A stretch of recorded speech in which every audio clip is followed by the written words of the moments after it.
In the early morning hours of September 17th, 2022, 14-year-old Lyric Woods quietly snuck away from her house and out onto the street, her parents asleep inside, blissfully unaware of the teenager's secret plans.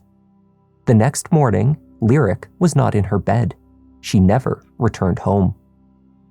By mid-afternoon, ATV drivers on a rural track near the county line made a horrific discovery. 2 teenagers deceased from a barrage of gunfire.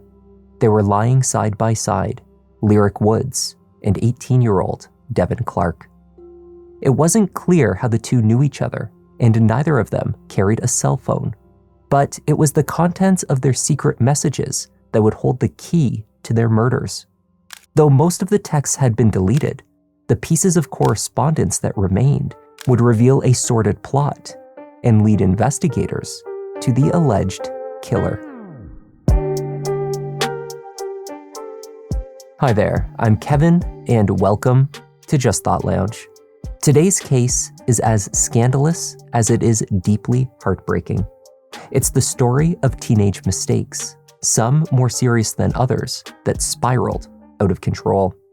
It also becomes a story about the parents, not only those who tragically lost their children, but the mother of the accused killer, who couldn't keep her thoughts to herself.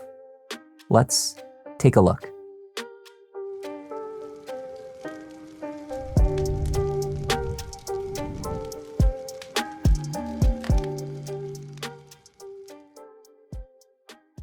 Just before 3 p.m. on Sunday, September 18th, 2022, a pair of ATV drivers in Eflin, North Carolina, made a horrific discovery. Just off of Buckhorn Road, along the Orange and Alamance County line, were 2 bodies, one male and one female. They were lying face up, side by side, their arms outstretched. What we have found is we've actually discovered 2 dead bodies. They're just laying around the side of the road. It was a wooded area off of a power line easement road, not one frequented by regular traffic. Orange County sheriffs found both victims had been struck by multiple gunshots. It was a brutal and unforgiving attack. Locals recalled hearing shots fired in the early morning hours of Saturday the 17th. And I heard about close to 10 shots going off like an automatic gun, and then a pause for a little bit, and then 5 more shots went off. Lying deceased amongst the brush was 14-year-old Lyric Woods, a freshman at Cedar Ridge High School in Hillsboro. Next to her was 18-year-old Devin Clark, a football and basketball star at Eastern Alamance High School. Both teens had been reported missing that weekend. Their discovery in this horrific scene was the worst possible outcome. Tell me it's not her. And he just got out of the Tahoe and hugged me and was just like, I'm so sorry. We completely fell to the ground. I knew then that my baby was never coming home again. It's awful already to lose her, but to think of how it was, and that she was scared. Was she crying for us? You know, was she... 14-year-old Lyric Woods loved to laugh. She enjoyed volleyball and joking around with her friends. She sang and she danced, but most often, Lyric was captured laughing. She's brave, but she's trapped inside. Scared to talk, but she don't know why. Wish I knew back then. Lyric was a big sister to Genovia and 4 step-siblings. Family said that she never knew a stranger and was loved by everyone. They remember her as a beautiful soul on the inside and out. Lyric's most beloved belongings included her eyelash curler and her Air Jordans. But it was her love of her family that was the most prominent. Okay guys, so I'm about to surprise my dad. He just walked in the restaurant and I actually can't get out of the car. Oh my God, I can't get out of the car. Just kidding. Happy birthday! Baby girl! I didn't know you already signed it. believe you thought I forgot your birthday. I leave it. I definitely would not forget your birthday. We went to go pick it up. How Lyric had come to meet and befriend 18-year-old Devin Clark was not clear.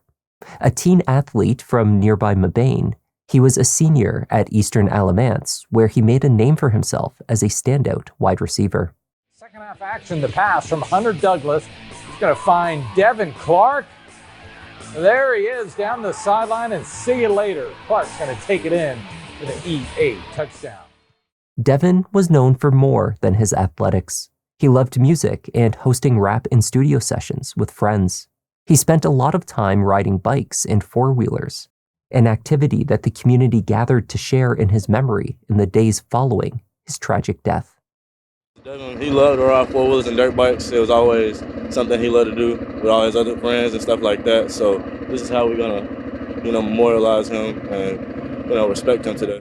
It was just unnecessary. It was tragic, uncalled for, evil. I mean, we're talking about a kid. These kids, these were kids. These are babies. Two families got to go to bed without their kids tonight. And that's the most sickening things I've ever seen. In the wake of the double murder, family and the community were not only overwhelmed with grief, but with anger and confusion. It was not clear how Devin and Lyric came to be together late at night on a rural road. The biggest question, of course, was how they got there and who else had been with them. He was an athletic person. He was a good person. He was a good friend. He had a good heart, but he never hurt nobody. And for him to get done like this is I have to have answers. Where's the other person? Who's the person that picked either one of them up? Who is the person or people that dropped them off? The scene off of Buckhorn Road offered some indications as to what occurred in the teenagers' final moments. Their injuries and positioning would prove crucial to piecing together how the murders occurred. There were a total of 13 shell casings located, distributed in 3 distinct areas. These matched the number of gunshot wounds sustained by the teenagers. Lyric had been struck 7 times, 2 to the front of her body, in the left arm and then in the shoulder, as though she was actively turning her back to the direction of fire. She was shot in the back, and then twice more at close range. Devin's injuries showed a similar pattern, to the front in his right shoulder, then in the back. He was struck 6 times in total. There were 3 casings in the first grouping, which investigators deduced could have been from the initial gunshots fired while the shooter faced the victims. The second grouping of 5 casings were located on the pathway. These were perhaps fired in pursuit. Devin and Lyric were almost certainly running for their lives. The final 4 casings were found near Lyric and Devin, final shots fired by the killer after both teens were no longer fleeing. Witnesses to the gunshots reported that they were fired over 2 periods of time, roughly 10 minutes apart. They heard 8 to 10 at first, then an extended break, followed by roughly 3 to 5 more. These recollections aligned with the physical evidence, as well as the theory that an initial attack near the first group of casings led to a chase, then later, the final, perhaps gratuitous, 4 shots. Though they were found side by side, there were signs that Devin had been moved to rest next to Lyric. His pants were pulled down his thighs, and dirt was visible on his chest and the front of his legs, as though he had been dragged to the position where he was found before being turned over. No murder weapon was found. Devin Clark's father, Dexter, reported his son missing on the morning of Sunday, September 18th, just hours before he was found dead. The 18-year-old lived at home but was increasingly independent. His father assumed at first that he was with friends, though as Saturday turned to Sunday without any word from him, and his friends also unable to locate him, the report was made. That was not the only report that Dexter made. His 9mm Canik handgun, gray and green in color, was also missing, along with approximately 23 rounds of Remington 9mm ammunition. Investigators found these to be a match to the casings found at the scene. It seemed that Devin had stolen the gun that would later kill him. The young athlete's cell phone, along with his other personal items and the backpack that he usually carried, were also missing. Data from his devices, however, was retrieved via his provider, Verizon Wireless.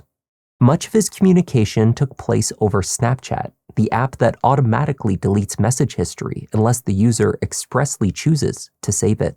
For this reason, only portions of his correspondence was retrieved. Nonetheless, it was enough to piece together his plans for the late-night hours into the early morning on the night he died. One message that was perhaps crucial to the case was sent by Devin to a group chat of 11 of his friends just past 12:30 a.m. It read, "Who on wheels and want free buns?" Free buns was slang for sleeping with a woman. Devin was reaching out to any friend with a car to give him a ride. In exchange, he was offering an encounter with a female. Devin's proposal was made explicitly clear in his exchange with a user named Jaw Deezy that took place between 11 p.m. and 1:05 a.m. that night. At 11:05, Devin wrote, "You trying to get tonight?" The response from Jaw Deezy, "By who?" "LMAO, that Lyric. She says she both of us." Wait, what? You telling me she don't got no friend or nothing?" "LMAO, that's what I asked. She was like, not with none of them. She wanted me to come, but I'm not on wheels. Since she wanna me so bad, she whoever I'm with too." Jaw Deezy responded that he was out of gas in his car. Then there was a 2-hour break in which no messages were retrieved. The two of them may have reached an understanding, however, because at 1:05 a.m., Devin sent 2 laughing emojis. No further messages were retrieved between the two that night. Lyric's parents kept her cell phone from her at night. It was still in their possession when they reported her missing on Saturday morning. It seems, however, that Lyric had access to an iPad and was actively communicating on it until almost 1:30 a.m. on the night she went missing. Investigators were able to pull pieces of a Snapchat conversation that she held with an account named Basketball1296, later verified as Devin Clark. What was found revealed a young teen plotting to sneak out of the house. She arranged to be picked up nearby, undetected. Beginning at 1:21 a.m., she sent Devin her address, followed by a screenshot of where to drive, with the area circled. 1 minute later, she wrote, "Park there, like on the side." Then instructions to not be seen. "Cut lights when you get there till I get in the car." That was the final message sent by Lyric that investigators were able to access. There was no indication in any of Lyric's correspondence that she agreed to the offer Devin Clark made to his friend in exchange for a ride. There was no evidence that it was even discussed. Nonetheless, it seems that Devin's offer managed to secure his wheels, and that Lyric did indeed get picked up in someone's car that night. In the days following their discovery, Lyric and Devin's families made pleas to the public to come forward with any information that may be useful in the investigation. A particularly heart-wrenching post from Devin's mother, Tiffany Conception, caught the attention of one such individual. The informant's name was Christian Sykes. He did not know Lyric Woods or Devin Clark, but he did have a friend who he claimed told him a story that sounded awfully similar to their murders. I guess we can just start from the beginning. I'll let you talk a little bit. Okay, so everything that I know basically is, so I met the boy Isaiah. I don't know his last name, but I have his Snapchat name, and that's usually how we converse. I gave the other officer his phone number because I do have his phone number. Christian met Isaiah through his cousin roughly 6 months earlier. He did not know the 17-year-old very well, though he admitted to having physical relations with him on at least 2 occasions. Usually, they would just meet and smoke together. On a Snapchat video call, Christian said that Isaiah showed him a gun. Then he began telling him a crazy story. I was like, "What happened?" And then he showed me like a gun, and I was like, Okay, go ahead. and he showed me like a gun, and I was like, you got a gun? Okay, like, what does that mean? And then he was like, well, I picked up this dude. He didn't give me no names. He just said he picked up a dude. And when he picked him up, he was going to pick up a girl, and then he was taking them to go, I guess, have sex. So he was like, but I capped him. And I was like, what you mean? And he was like, well, the dude was holding the beam on me, and I'm assuming he meant like the gun had like a laser type of thing on it. But he was like, he was pointing it at him. He was like, I don't like that. And I told him to stop, and I told him multiple times to stop, but he kept doing it. And he said the gun had bullets in it. So then he said he grabbed the gun, and they was wrestling with the gun. And then I'm assuming Devin was like had his finger, and then he pulled the trigger, and he said that the bullet went like near his legs, like that way. He said in between his legs, but that's what he said. And then he said that he like got the gun from him, and then he said he shot him. And then he said that the white girl, well, he didn't say white girl, but he said the girl that was in the back seat, he said she saw everything, so I turned around and I shot her. Now this is Sunday. Christian told the detective that he did not initially believe any of Isaiah's statements. It was too far-fetched and was being told without emotion, making it less believable. It was not until the news of the murders began to circulate widely on social media that Christian made the connection. Okay, so showing that he emptied the clip. Basically. Okay. Like, and it was crazy because it was like no remorse, which was why I was, because I've never like looked at him as like a person that's like, in my eyes, that's like evil. If you could murder two people like that and then show no emotion, that's why I was thinking the story was just something that he came up with, because you're not showing no emotion, you're laughing on the video call. Like, the 17-year-old who allegedly confessed to Christian, Isaiah Ross, had relocated from Delaware to North Carolina in 2021 during his sophomore year to live with his mother and 3 younger siblings. He attended Eastern Alamance High School in Mebane, the same school as Devin Clark, though records show he was only enrolled for 6 days at the start of the school year. Family knew him as a soft-spoken, loving son and an otherwise happy teenager who enjoyed basketball, music, and new tech. Isaiah had been known to get into trouble, however.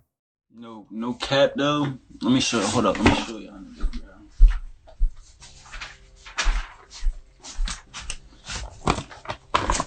Gave me 5 charges, man. After Christian came forward, Isaiah's cell phone data was also extracted. Investigators found that on the night of the murders, he traveled from his home to Devin's. From there, they collected Lyric and drove out to Buckhorn Road. Isaiah and Devin's devices moved together towards the crime scene between 1:45 and 2:14 a.m. From the crime scene, Isaiah appeared to travel to a nearby gas station.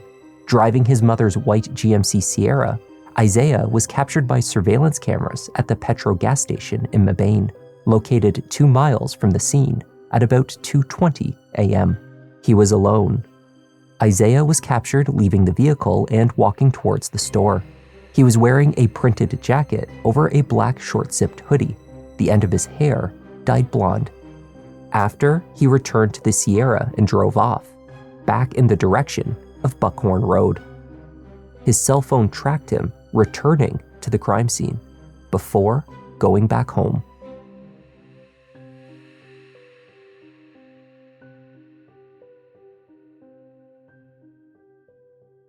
In the days following the murders, Isaiah had an argument with his mother over damage to the fender of her white GMC Sierra, and he was kicked out of the house.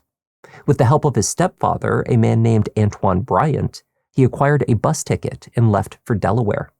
Antoine, who also happened to be cousins with Devin Clark, found out later that he unwittingly assisted his stepson elude authorities by fleeing out of state. Due to laws in North Carolina restricting the release of information relating to minors, Isaiah's identity was not released, even after he was petitioned on 2 murder charges and could not be found. He was eventually arrested on October 2nd in Delaware and formally indicted the following day on 2 counts of first-degree murder. The 17-year-old would be tried as an adult. So at this point, personnel with the sheriff's office have concluded their investigation, and the case has been turned over to the district attorney's office for prosecution. Yeah, we have some theories and we have some evidence, but we can't speculate as to motive at this time. And another important thing to forecast is, I don't know that we'll know in this case, or that we will find out collectively. Unfortunately, a lot of times cases go all the way through the court system and even get convicted. But if evidence convicts and the defendant does not speak, we don't always know the motive. And that may very well be what happens in this case. It may not be made public. Isaiah pleaded not guilty by reason of self-defense. He planned to argue that Devin Clark shot and killed Lyric Woods, not him. After he witnessed the murder, Devin turned the gun on him. A struggle ensued, and only in fear of his own life did he shoot and kill Devin. Unconvinced of this version of events, prosecutors continued to pursue 2 counts of first-degree murder. Though on the eve of the trial in January 2026, they made Isaiah an offer, a reduction in the charges to second-degree murder on both counts. If he accepted the plea deal, Isaiah would receive 20 to 25 years for each murder. If convicted by a jury, he faced life in prison for both murders. He rejected the offer immediately and outright. There was no further discussion. Isaiah Ross wanted his day in court. I ask you, as you listen to the testimony and review the evidence, that you keep these things in mind: the timeline, the physical evidence, and the defendant's confession. And when you've heard it all, when the truth is laid bare in front of you, I will ask you to hold the defendant accountable. I will ask you to find him guilty. Elizabeth took the stand to tell the jury about the trauma and confusion she experienced upon learning that her daughter was missing. It was Friday the 16th. I had come home late because my mother-in-law had fallen, so I took her to the ER. My parents picked up both Lyric and Genovia and took them to have ice cream, and then went to my house. And it was about 11 o'clock. Me and my husband were sitting on the couch. She came behind us, gave us both a hug, and told us she loved us and that she was going to take a shower. And I told her, don't take an hour and a half, because she always took really long showers. And that was the last time I saw her. I know her weakness was her sissy, so I had Genovia go in there to wake her up and try to do it in a sweet way. And she came back out crying and said that Sissy wasn't there. And it just didn't make sense. So I went in there and said, she's probably hiding from you. Again, that didn't make sense to me either, because I knew she'd be asleep. And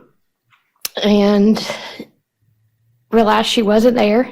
And then I immediately called Brady to see, did he for some reason come pick Lyric up in the middle of the night. And who's Brady? Lyric's dad. And he said no. So while I was on the phone with him, I told my husband, call 911 right now. It's not like her to worry me. That was the last thing she'd want to do. Dexter Clark explained that both his son and his firearm went missing at the same time. He had stored the handgun in a locked box under his bed. Had you tried to call him during that intervening time? I did. I didn't want to think nothing was wrong. So I kind of just pushed it like to the side a little bit. Was it, had Devin done this before, where he'd been gone all weekend? No, he would usually leave sometimes with his friends and come back, but you know, it wasn't nothing like out of the ordinary. I reported my firearm was missing because I know that usually Devin would we would go shooting, and I let Devin. That was the gun that Devin did use when we went to go shooting. I was in a shooting club, Country Boys Therapy, and that's what we did on the weekends. And so Devin would shoot the gun there, and yeah. Lyric's and Devin's parents were not the only ones directly impacted by the teenager's brutal murders. Isaiah Ross's mother attended the trial, supporting her son who stood accused of committing these horrific crimes. Taking to social media, she offered commentary on the trial, criticizing in her own way the state's case against her son, and at times directly mocking and insulting those who testified against him.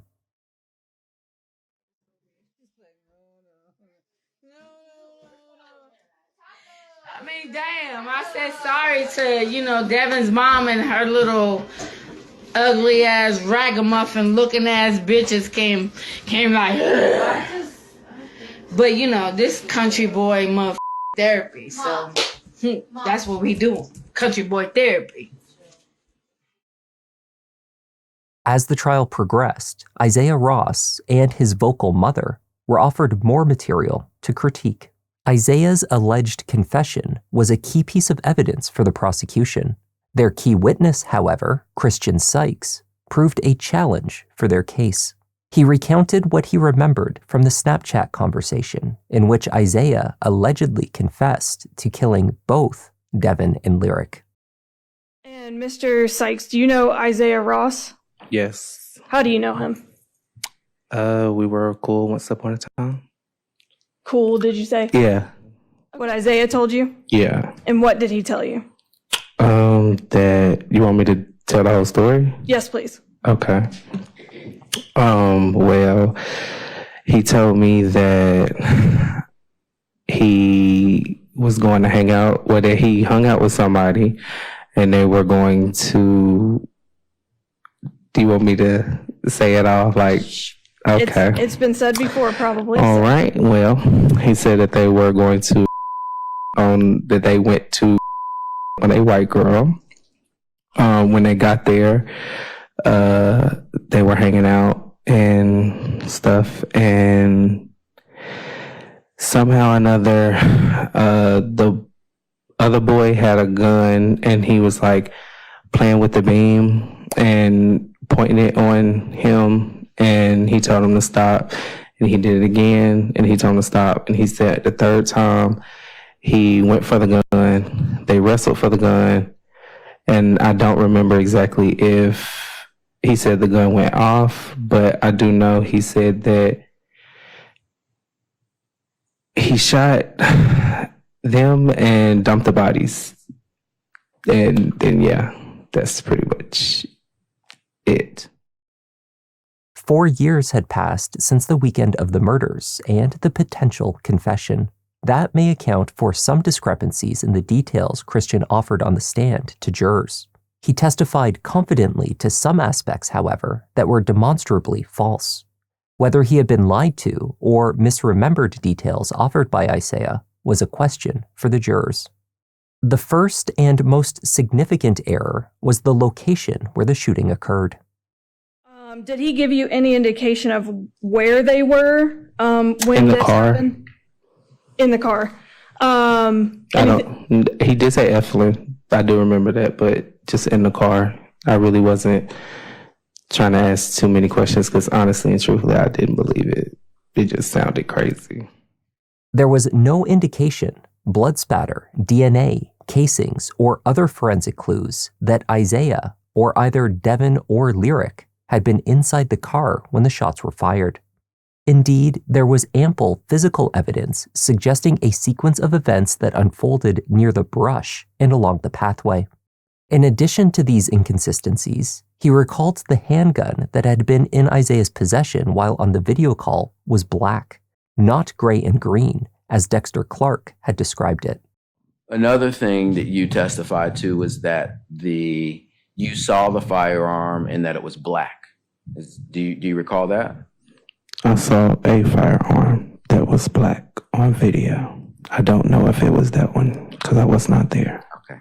Thank you. So you saw a firearm and it was black? Yes. His recollection of Isaiah's mother's white GMC Terrain, which her son drove that night, was also confused. You said that the vehicle that his mom had was black. Do you recall hearing that? Yeah. Okay, and you remember kind of seeing her car there and... Not there. I just remember seeing her pick him up and her car was black. Most people don't. They have one car, so. And was the idea that this event took place in a car, was that actually said, or was that also alluded to? Well, if he said he shot somebody and then turns around and shoots somebody, you can't turn around unless you're in a car, right? That's just what I'm assuming.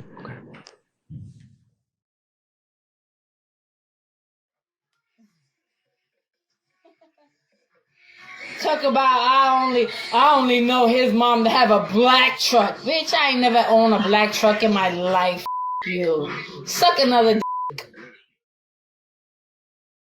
The defense called just one witness, Isaiah Ross. The 21-year-old told jurors that before the night of September 16th, he had never met or spoken with Lyric Woods. When he accepted Devin's arrangement to go out that night, it was under the assumption that she would be with a friend.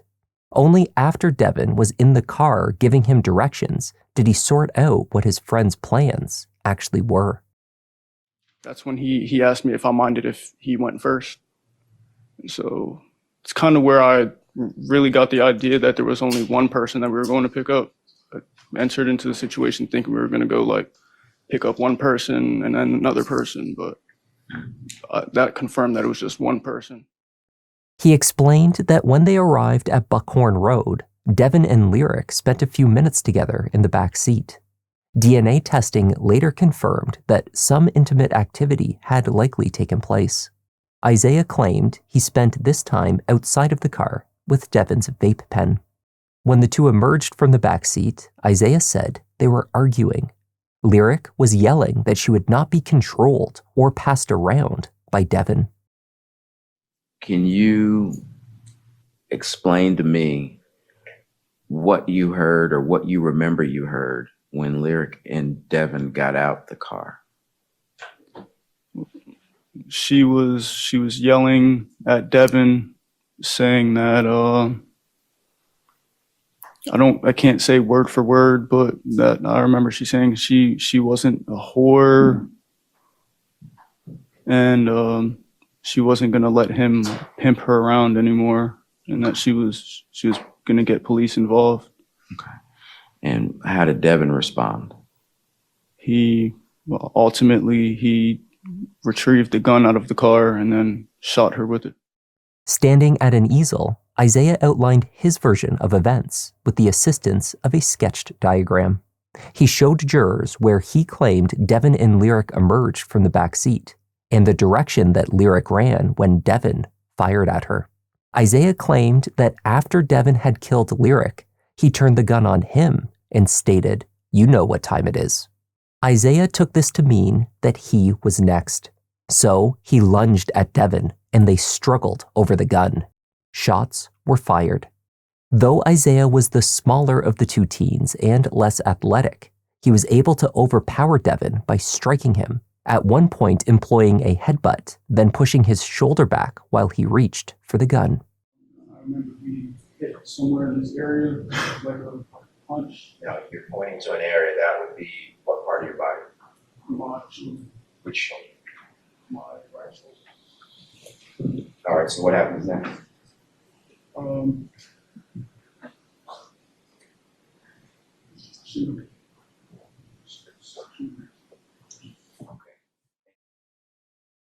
When the encounter was over, Isaiah testified that he panicked. He used both a jacket and his black zip-up hoodie to drag Devin off of the road where the car would not hit him. Isaiah said that he did not turn him over at any point. Because the gas tank was on empty, he stopped at the petrol station, then returned to the scene of the shooting to collect his black hoodie, which had been left behind in error. I had trouble finding it, but I had left my Under Armour hoodie there. Well, not really a hoodie, it was a quarter zip, but I had left it there, and I was just going back to grab it.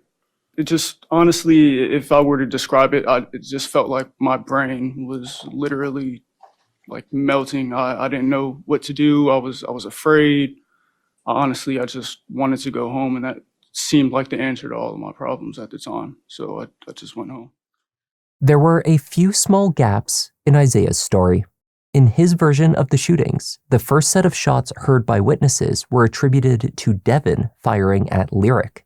His subsequent struggle with Devin over the gun did not seem to account for a 10-minute span of time before the second shots were heard. Indeed, that interaction seemed to have unraveled very quickly. The prosecution also asserted that the black hoodie Isaiah claimed to have returned to the scene to retrieve was the same one he was captured wearing on the gas station surveillance. It was clear that he drove back to the crime scene after that stop, so it must have been for another reason. He testified that he moved Devin but never turned him over, which was counter to the evidence of dirt over his chest and legs. Isaiah's version also did not account for the location of the vape pen. He told jurors that Devin gave this to him before he stepped out of the car, yet it was found with Devin in his front pocket 2 days later.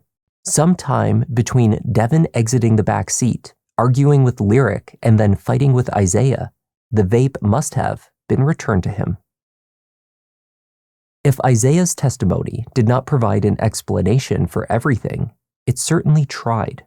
He made uncomfortable allegations about the state's key witness, Christian Sykes, in an effort to demean his character and imply a motive to lie or embellish about Isaiah to police. Isaiah claimed to have witnessed Christian perform an inappropriate act on his cousin. After he reacted poorly to what he witnessed, he alleged that Christian was desperate to ensure that he would keep quiet about it. He wanted to know, basically, he didn't necessarily tell me that he wanted to know this, but I think he feared that I would expose him to somebody. Hold on. Just let us know what you said and what was in your mind. What was in my mind was that he just wasn't someone that I would want to be around necessarily. He's embarrassed. I shouldn't have seen something like that, and he wanted to know if I wanted to smoke and kind of talk about it more. I didn't want to do it. Following Isaiah's testimony, his mother had a few comments to make about Christian Sykes.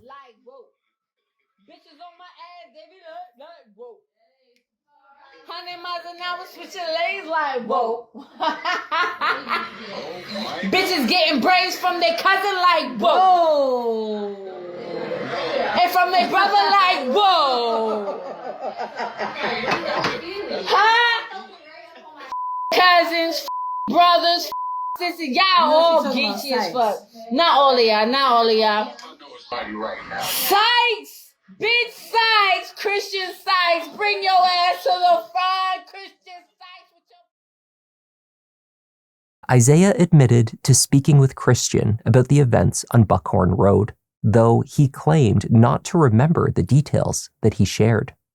The trauma was still fresh in his mind, and so anything he said about it would have been emotionally charged, confused, and likely inaccurate or easily misunderstood. Presumably, in the 4 years since, he had gained both clarity and perspective.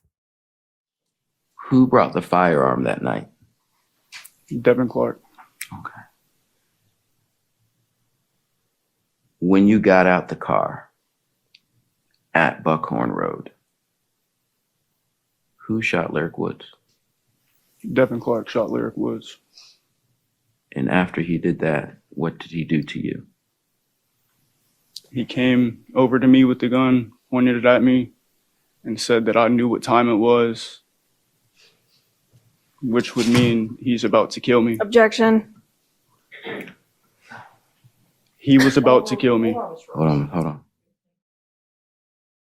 The jury deliberated for 6 hours over 2 days before the court was closed due to an ice storm. When they resumed, jurors deliberated for another full day before notifying the judge that they were deadlocked 8-4 on one count, only 4 seeking to convict. The judge compelled them to continue trying. They did so for another 4 hours before returning. We have a unanimous verdict for the killing of Devin Clark. We remain deadlocked for the killing of Lyric Woods. So we first make this inquiry, Mr. Foreman. Do you feel that any further deliberations will assist you in the jury being able to reach a unanimous verdict in the charge involving Lyric Woods? Honestly, Your Honor, I don't believe more time would, based on everything that we've gone through over the last 2 days, I don't believe more time would move the needle. Okay. The judge accepted the foreman's assessment. They would be unable to reach a decision on Lyric Woods' murder. A mistrial was declared on that count.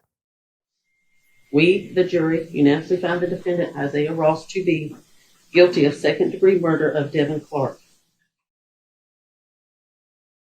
Devin Clark's family members gave impact statements to the court before his sentencing. They spoke of a very vibrant and kind young man who was supportive of his younger siblings, cousins, and friends. Isaiah Ross was given a sentence consistent with his conviction of a single count of second-degree murder, 20 to 25 years in prison. It seems that despite the horror of the entire ordeal, his mother at least viewed the verdict and sentencing as a victory.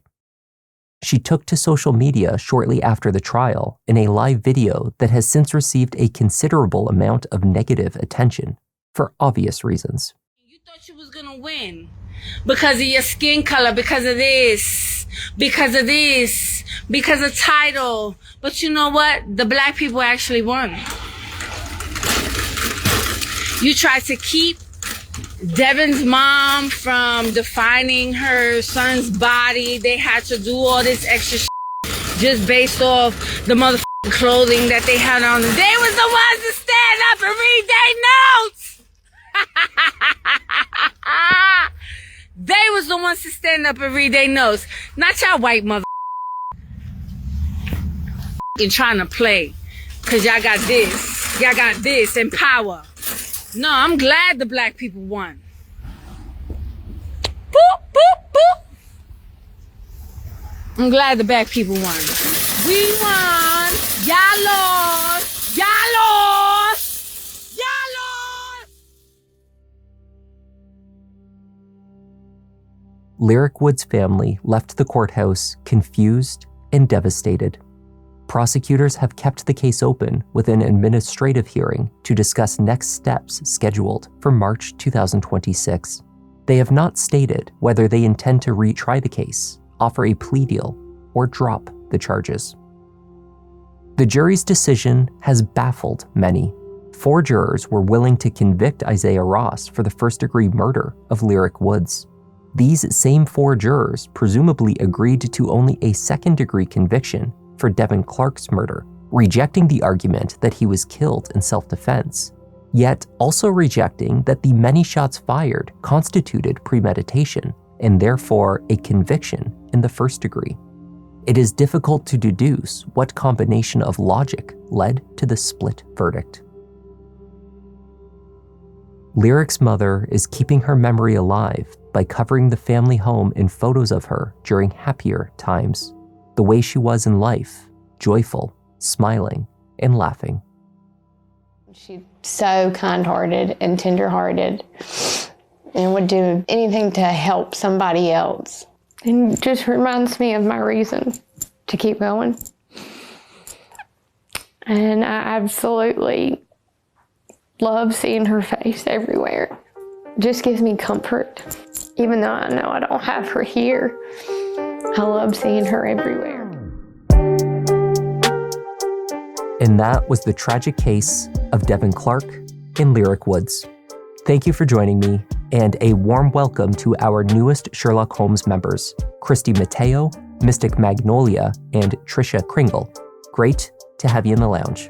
I'm Kevin, this is Just Thought Lounge, and I'll see you in the next one.